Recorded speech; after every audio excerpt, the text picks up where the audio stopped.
Ini mereka menjawab nih, jadi ya, kata mereka, memang dahulu waktu kamu datang kepada kami, kamu adalah seorang miskin lagi papa. Sekarang hartamu menjadi banyak di tengah-tengah kami hingga melimpah ruah. Lalu kami hendak membawa pergi bersamamu semua harta kekayaan itu. Dan akhirnya Suhaib pun menunjukkan tempat disembunyikannya harta itu dan membiarkan mereka membawanya kembali ke Mekah.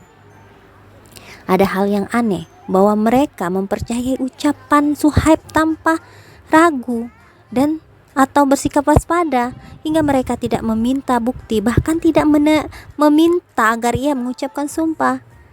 Ya, inilah kan benar, apakah perkataanmu benar? Apakah kamu mau bersumpah demi Tuhanmu? Misalnya kayak gitu ya. Enggak. Mereka percaya karena Suhaib itu kedudukan Suhaib itu di mata mereka orang-orang Quraisy adalah orang-orang yang jujur. Jadi Suhaib itu orang yang jujur, jadi mereka percaya saja apa yang diucapkan Suhaib. Lalu Suhaib pun melanjutkan lagi perjalanan hijrahnya seorang diri tetapi bahagia. Akhirnya ia berhasil menjumpai Rasulullah di Kuba. Rasulullah pada saat itu duduk dikelilingi oleh beberapa sahabat. Ketika dengan tidak diduganya Suhaib itu mengucapkan salam, Rasulullah melihatnya dan berseru gembira, beruntung perdaganganmu, hai Abu Yahya, beruntung perdaganganmu, hai Abu Yahya. Lalu turunlah ayat, wa minan nasi may yashri nafsahu batigha amarabatillah wallahu raufum bil ibad. Artinya, dan di antara manusia ada yang sedia menebus dirinya demi mengharapkan keridhaan Allah, dan Allah Maha Penyantun terhadap hamba-hambanya. Quran surat Al-Baqarah ayat 207. Suhaib telah menebus dirinya dengan segala harta kekayaannya. Ia mengumpulkan harta kekayaan dengan menghabiskan masa mudanya. Namun ya, diberikannya semua kepada orang Quraisy tadi ya, tapi dia tidak merasakan rugi sedikit pun. Ia amat disayangi oleh Rasulullah, dan di samping soleh dan ketakwaannya, Suhaib itu adalah orang yang periang, juga jenaka, jadi pelucu juga, humoris ya. Suatu hari Rasulullah melihat Suhaib sedang makan kurma dan salah satu matanya bengkak. Jadi makan kurma, ketika itu dilihatnya Suhaib makan kurma tapi salah satu matanya bengkak. Maka Rasulullah bertanya sambil tertawa, kenapa kamu makan kurma sedang sebelah matamu bengkak? Apa salahnya? Kata Suhaib, saya memakannya dengan mata yang sebelah lagi. Ini kan matanya bengkak, apa salahnya saya memakan kurma dengan mata yang sebelah lagi? Suhaib pun seorang yang pemurah dan dermawan. Jadi maksudnya tahu enggak Mas? Maksudnya tidak?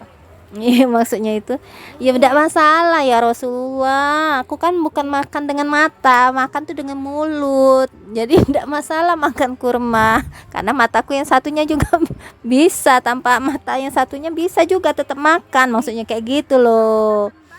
Bagus sih. Nah, ngerti ya. Jadi selain jenaka tadi, Suhaib itu pemurah juga.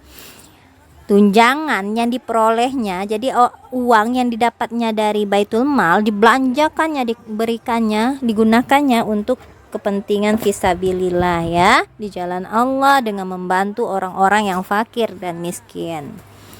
Karena dia tahu Al-Quran surat Ad-Dhr ayat 8, dan diberikannya makanan yang disukainya kepada orang miskin, anak yatim, dan orang tawanan.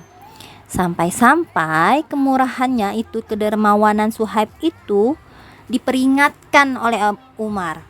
Saya lihat kamu banyak sekali mendermakan makanan hingga melewati batas, saking dia diberikannya aja.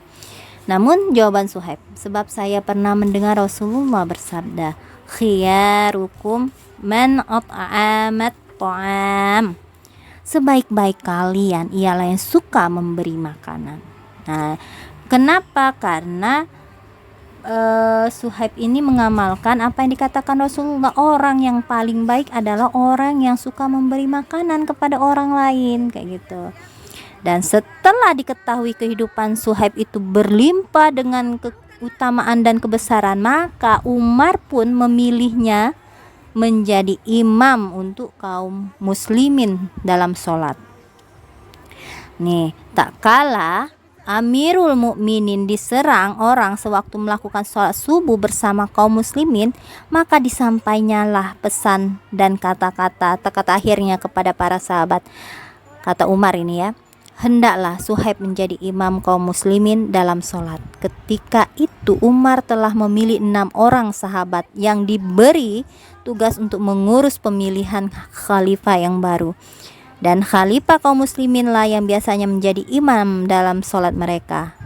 Nah, karena wafatnya Amirul Mukminin itu ditugaskan oleh Umar ya untuk memilih khalifah yang baru ya. 6 orang itu ditugaskan untuk memilih yang baru. Tapi sebelumnya Umar itu mengatakan hendaklah Suhaib menjadi imam kaum muslimin dalam sholat. Padahal yang menjadi imam itu kayak Rasulullah kan. Sebelum Rasulullah meninggal selalu Rasulullah kan. Nah, setelah Rasulullah meninggal atau masih sakit ya, sakitnya parah, Abu Bakar yang disuruh. Ingat nggak ceritanya? Nah, biasanya yang jadi imam itu adalah khalifah. Nah, sekarang Umar menyuruh Suhaib. Tentulah Umar, apalagi dalam saat-saat seperti ini, ketika ruhnya hendak menghadap Allah, ia berpikir 1000 kali sebelum menjatuhkan pilihannya, maka ia telah memutuskan pilihannya. Tentulah tak ada orang yang lebih beruntung dan memenuhi syarat ya dari orang yang dipilihnya itu. Lalu Umar memilih Suhaib. Dipilihnya untuk menjadi imam untuk kaum muslimin, sampai menunggu munculnya khalifah baru.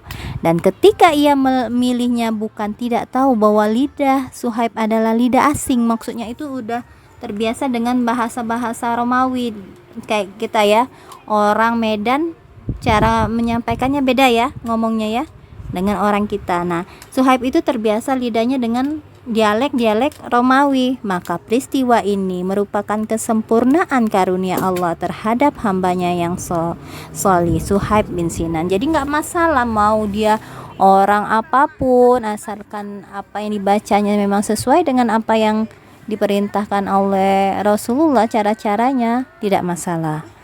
Itulah Suhaib bin Sinan ya.